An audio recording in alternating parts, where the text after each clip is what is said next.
Hey guys, welcome to the Liberal Hive Mind, a channel solely focused on exposing the abundant hypocrisy of the left. Well, there you go. Once again, a Democrat says the quiet part out loud. A Democrat says what they truly think, or I guess displays the basis of their ideas. The same people who claim to be combating inequality and racism, systemic racisms, of course, once again show themselves, prove themselves to be the biggest racists. It's called the soft bigotry of low expectations. We've seen it a million times on college campus interviews. This sort of white guilt, this white savior complex, minority groups cannot do for themselves, so we have to step in. Government needs to step in with special programs and grants. The implication, and the literal implication here, is that minority groups aren't smart enough, aren't capable enough to do basic things like getting an ID to vote. Therefore, government IDs and voter registration should be an automated process, because apparently, according to leftists, black people can't do it for themselves. It's a completely absurd notion, but most importantly, it's a racist notion, and you would think that at this point, after decades of this talking point backfiring and making Democrats look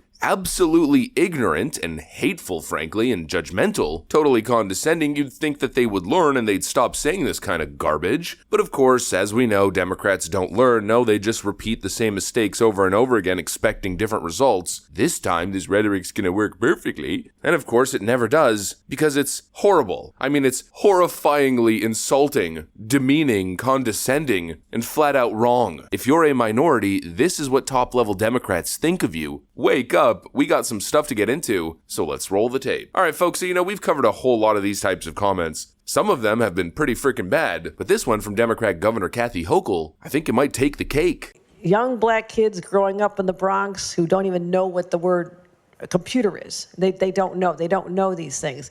And I want the world to open up to all of them, because when you have their diverse voices innovating solutions through technology, then you're really addressing society's broader challenges. That is the most insanely idiotic thing I've ever heard. This woman, a Democrat, a top Democrat, the governor of New York, one of the most populous states in the nation, literally just said that young black people don't know what computers are. These people are completely out of their minds, and I don't know if it comes from a point of hate. Maybe in some cases it does. It's some sort of twisted manipulation tactic. Maybe Governor Kathy Hochul means well when she says this, but nonetheless, this white saviorism thought process is as racist as it gets. This left-wing approach is harmful for several interconnected reasons. It reinforces harmful stereotypes by suggesting that some groups are inherently less capable or intelligent, which then of course embeds this baseline bias into the base left-wing societal perception and of course in their methodology. The thought process is that minority people cannot do for themselves, and therefore the state must step in. These left-wingers are always going on and on and on with these buzzwords. One of them is implicit bias. Implicit bias, implicit bias. All white people are racist. It just depends to what varying degree. And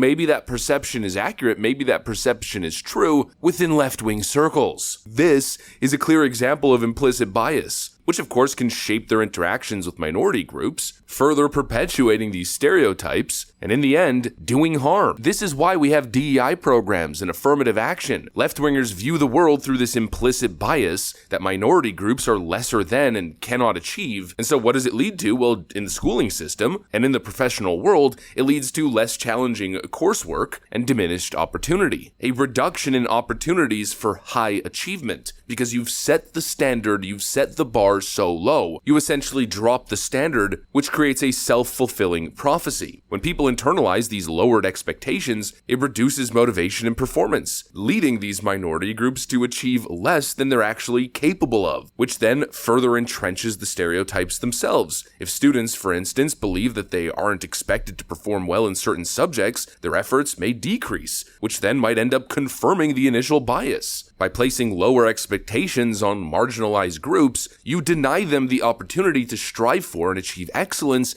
at a level that is expected from others. Over and over again, you hear the same talking points from the activist left. You hear things like black excellence. Well, which one is it? Because you can't have it both ways. Are you striving for black excellence and minority excellence? Do you want to set an equal standard to other groups? Or are we dropping the standards and accepting mediocrity and just simply branding it as excellence? What is the path that you are choosing? And I think that decision, those are the two options that should be laid out here. You have the Republican vision and the Democrat vision. Joe Biden says, if you don't vote for me, then you ain't black. You have a problem figuring out whether you're for me or Trump, and you ain't black. As if black voters have no choice. No, they have to keep their allegiance to one political party, but there actually is a choice. There's a very clear choice. Do you want to join the side that simply wants to view you as an equal, as another individual, as another human, not to be treated differently, but to be treated equally? Or do you want to be on the side that views you as lesser than and wants to trap you in this endless government conveyor belt that brings you nowhere, purposely keeping you dumb and dependent? That's the choice. The choice is independence or dependence. Do you want to be uplifted or looked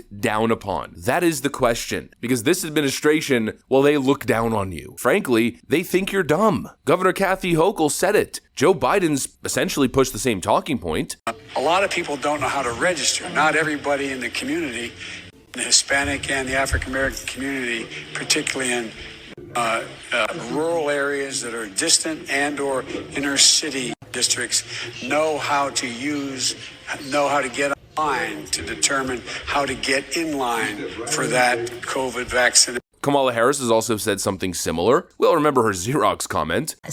Is agreeing to voter ID one of those compromises that you'd support? I don't think that we should underestimate what that could mean.